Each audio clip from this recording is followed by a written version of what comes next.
Good morning, good afternoon, or good evening, whenever you might happen to be watching this. We are back again today. Another short story time for you, and another request by one of my players.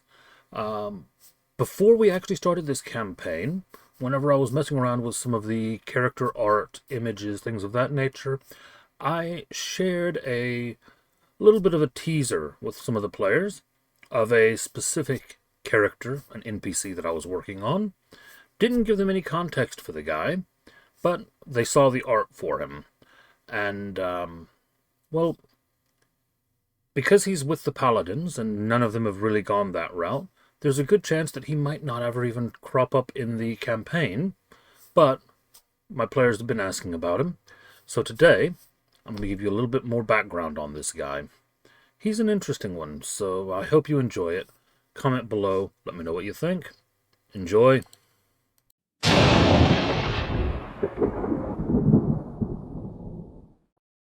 The First Battle of Titan marked a turning point in the city's history, a moment when its defenders faced annihilation yet stood firm against insurmountable odds. At the center of this tale stood Sir Dural Embertusk, a towering figure whose presence alone could shift the morale of armies. Sir Dural, by virtue of his rank within the Order of the Iron Soul, was not assigned to the front lines. His duty was to oversee the deployment of paladins under his command, ensuring every defender was positioned where they were most needed. As the city braced for the assault, he moved among his knights with a calm and reassuring presence, his deep amber eyes meeting theirs with quiet confidence. The enemy they faced was no ordinary foe. The mad warlock Thurnos, driven by twisted ambition and dark pacts, had gathered a horde of abominable monstrosities and devoted cultists. These horrors, warped by Thurnos' foul sorcery, were grotesque and relentless.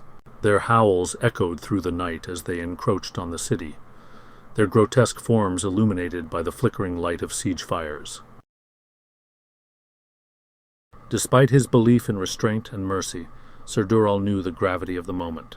He assured himself that each paladin under his command was ready, offering a few solemn words to steady their nerves.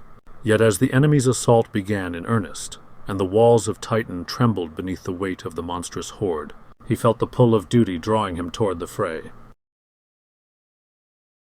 When the city's outer defenses began to crumble, Sir Dural made his decision. Despite his usual reluctance to engage directly in battle, he could not stand idly by while his knights faced the tide alone. He strode to the armory where the enchanted armor of the Iron Soul awaited him. The process of donning the armor was deliberate and meditative, each piece fitting into place with ritualistic precision. As he secured the final clasp, his demeanor shifted.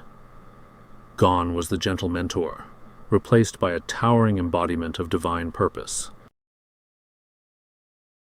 The transformation was immediate and profound. Sir Dural's battle trance took hold, and the mild-mannered pacifist gave way to a raging defender of justice. His polished tusks gleamed like ivory under the pale light, and his massive warhammer, etched with runes of the Iron Soul, seemed to hum with righteous energy. He marched toward the front lines, his every step a declaration of unyielding resolve. The scene at the gates was chaos incarnate. Cultists chanted maddening hymns as they hurled dark spells, while Thurnos' monstrosities clawed and battered their way into the city. The defenders, overwhelmed and faltering, rallied at the sight of Sir Dural's massive frame emerging from the smoke. With a deafening roar, he charged into the horde, his warhammer crashing down with the force of a thunderstorm.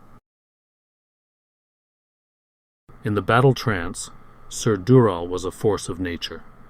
His every movement was precise and devastating, his strikes cleaving through monstrosities and scattering cultists, like leaves before a gale. The fury in his amber eyes was tempered by purpose. Every blow he landed, every shield he raised, was executed with the sole intent of protecting those behind him. Thurnos himself, however, was not present on the front lines. While the warlock orchestrated his assault from afar, a group of his former allies, brave adventurers who had turned against him, confronted and ultimately defeated him in a climactic battle elsewhere. Though Sir Dural would never cross paths with the mad warlock, he faced one of Thurnos' most fearsome creations. a towering monstrosity of flesh, metal, and seething malice. This abomination, a testament to Thurnos' dark genius, was a juggernaut of destruction, its form bristling with blades and unnatural appendages. Sir Dural faced the monstrosity with unwavering resolve. He did not simply rely on his warhammer. As a Loxodon, he turned his size, strength, and natural weapons into tools of war. Charging like a living battering ram, he used his tusks to gore and unbalance the creature, while his armored fists struck with the force of a siege engine. Each punch landed with a resounding crack, rivaling the destructive power of his enchanted hammer. The battle was fierce and grueling, but Sir Dural's indomitable will and raw strength eventually overcame the monstrosity, reducing it to a lifeless heap of twisted metal and flesh. As the battle raged on, the tide began to turn. With Thurnos defeated by his former allies and his creations falling to the defenders' might, the cultists' morale crumbled. Many fled, and the remaining monstrosities, no longer bound by the warlock's will, succumbed to the relentless counterattack of Titan's defenders. When the dust settled, the gates of Titan stood battered but unbroken. Sir Dural, his armor dented and scorched, removed his helm and surveyed the battlefield. His amber eyes, though weary, carried the quiet satisfaction of a duty fulfilled.